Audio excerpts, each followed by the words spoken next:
Welcome to day 27 of the Etsy Hacks challenge. In today's Etsy Hack video, I'm going to show you how to turn off personalized advertising.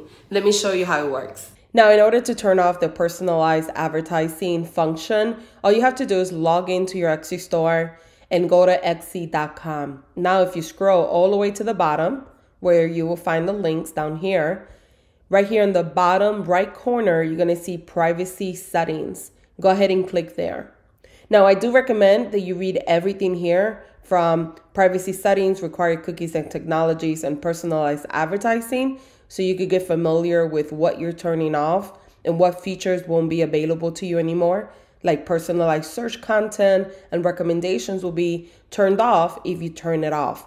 But this is an option that you have as a seller if you want to have more privacy settings for when you're browsing on Etsy. So if you want to turn it off, all you have to do is to go ahead and toggle this to off and click on done, and it will automatically turn it off for you. Let me know if you're going to be using this hack, and thanks for watching today.